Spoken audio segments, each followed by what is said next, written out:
Good YouTube, Quinn Wade coming to y'all with that instant basketball analysis on LeBron Ramon James.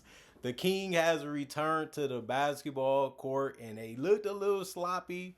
They looked like they was selling a little bit too much against the Utah Jazz. Then they started picking apart the defense with their passing and their playmaking and their finishing and their patience, and it all rolled up into a victory for them.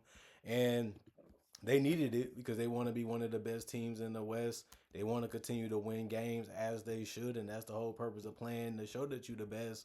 And they put 140 on the Jazz, which is tough to do. They're 11-4 and 4-2 at home. The Lakers are. The Jazz are 5-9 and 1-6 on the road. The Jazz actually won that first quarter 36-27 for the people that don't know. And then the Lakers just started figuring things out and slowing things down.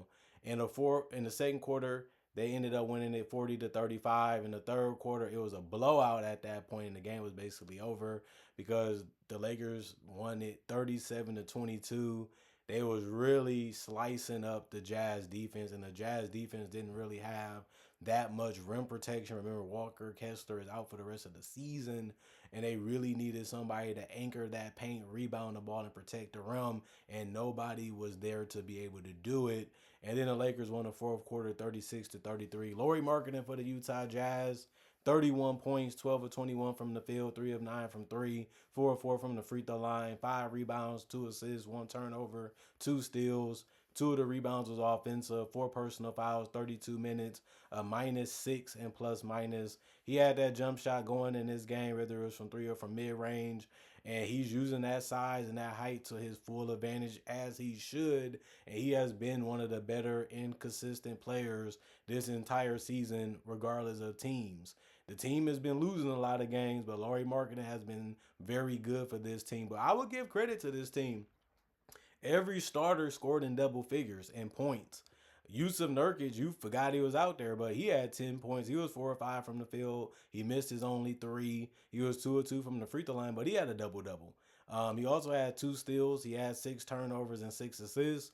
2 of his rebounds was offensive with 4 personal fouls. He had played 29 minutes. He was a -13 and plus minus. You just happy that he was efficient. He set good screens, and he tried to stay out of the way until they made him do things, and that worked in the favor of the Lakers. Sheed Mykhailiuk, 13 points. He was 5 of 7 from the field, 3 of 5 from 3. He had 3 rebounds, 1 assist, 1 turnover, 2 personal fouls, 25 minutes played for him, and a -5 and plus minus.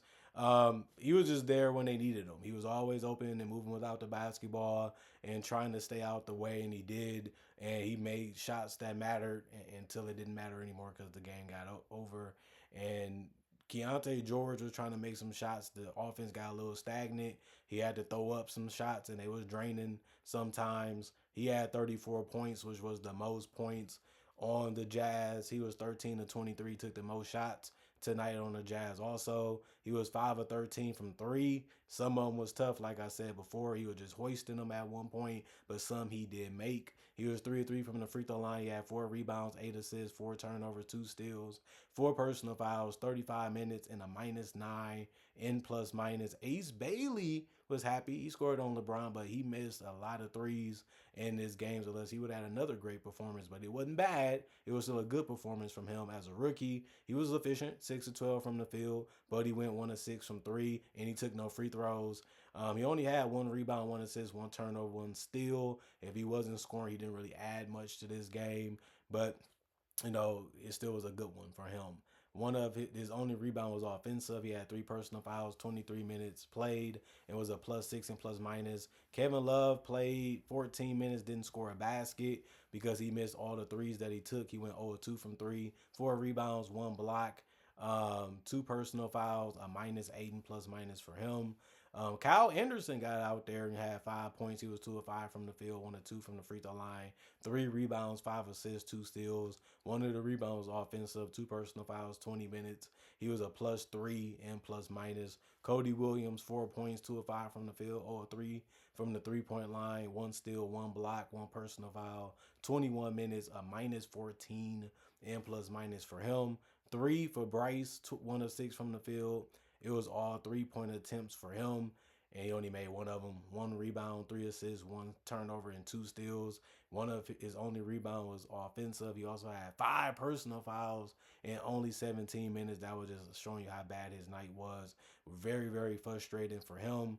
Minus 16 and plus minus Elijah Harkless. 4 points, 4 of 4 from the free throw line, 1 assist, 3 minutes played, plus 5 and plus minus. And Isaiah Collier, he ended up collapsing on the court out of nowhere, but he still played 21 minutes and went 3 of 6 from the field and 3 of 3 from the free throw line, finishing with 9 points. You know he got to get his assists. He had 6 of them and 2 rebounds, but he had 4 turnovers and 3 personal fouls in only 21 minutes. That's too many for both of those. And he was a minus 13 and plus minus. But they did shoot the ball well. They was really executing good. They just couldn't make their threes. 48 of 92, 52% from the field, 13 of 45, 29% from three, 17 of 18, 94% from the free throw line, 33 rebounds, 33 assists, 18 turnovers, 13 steals, 2 blocks, and 30 personal fouls. And then you look at the Los Angeles Lakers.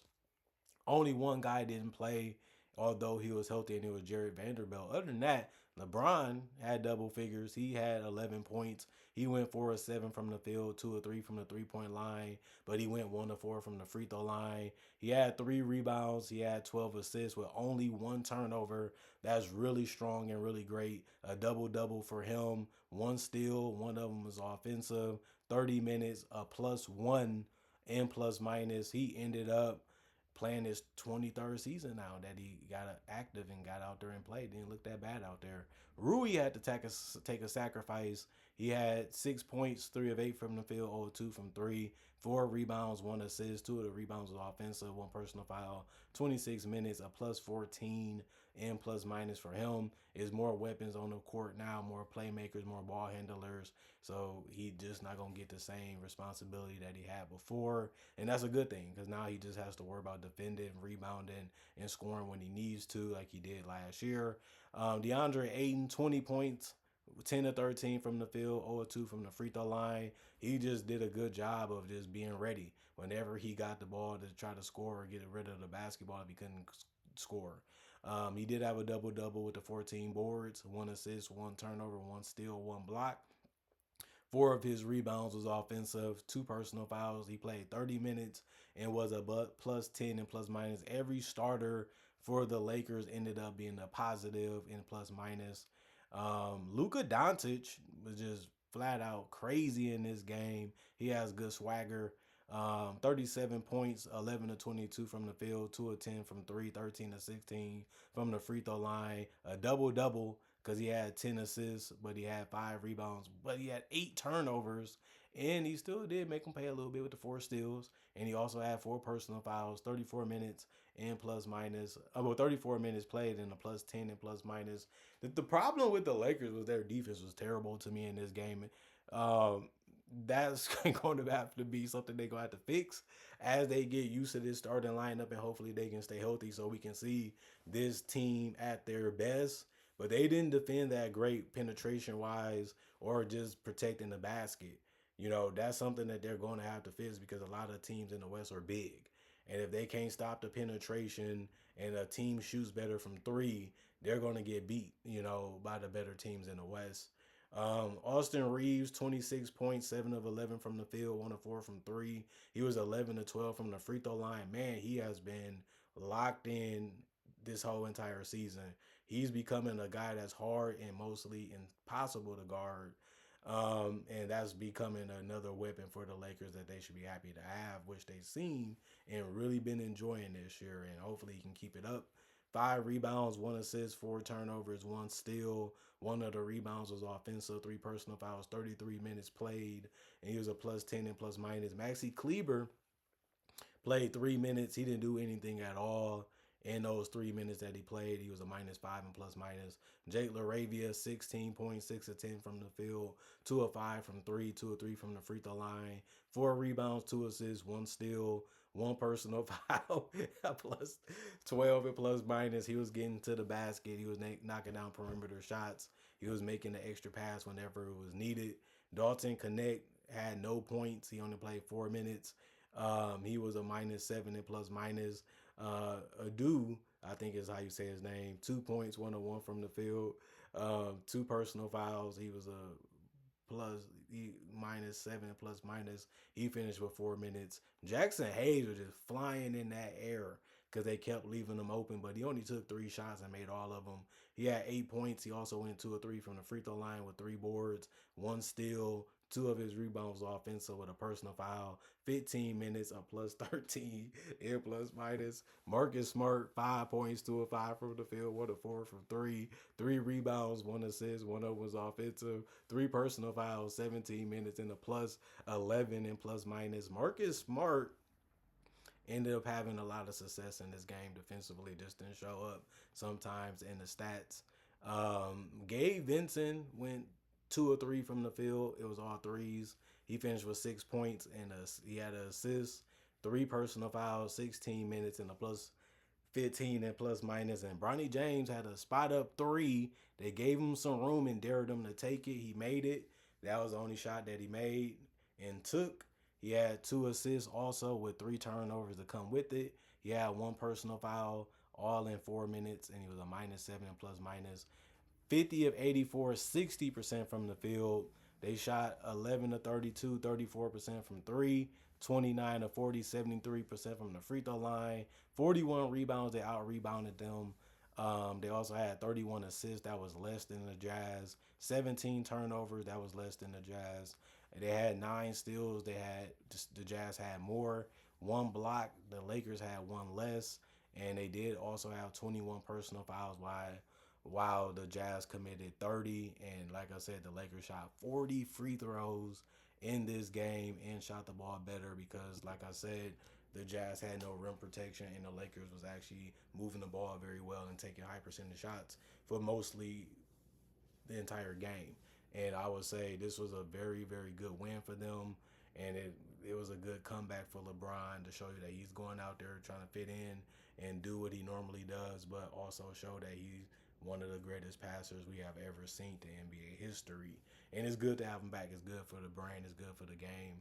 And it's just good for the Lakers so we can really see what they really about and see what they really can be at their full strength. And we'll see if they can continue to stay healthy.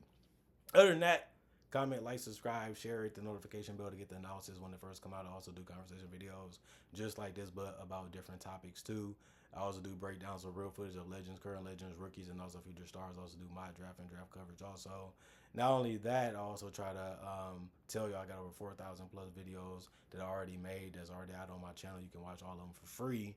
And on top of that, I also would say I try to make videos each and every day throughout the day, so you always have something to look forward to when it comes to basketball content to watch when it comes from this channel. Other than that, thanks for watching. Thanks for checking out the channel. Thanks for showing love. Thanks for showing respect for my analysis and my opinion about this beautiful game of basketball that we all enjoy and watch. And other than that, thanks for showing the consistency of appreciating what I make and how I make it. I do all this on my own, so I love y'all and respect y'all for that.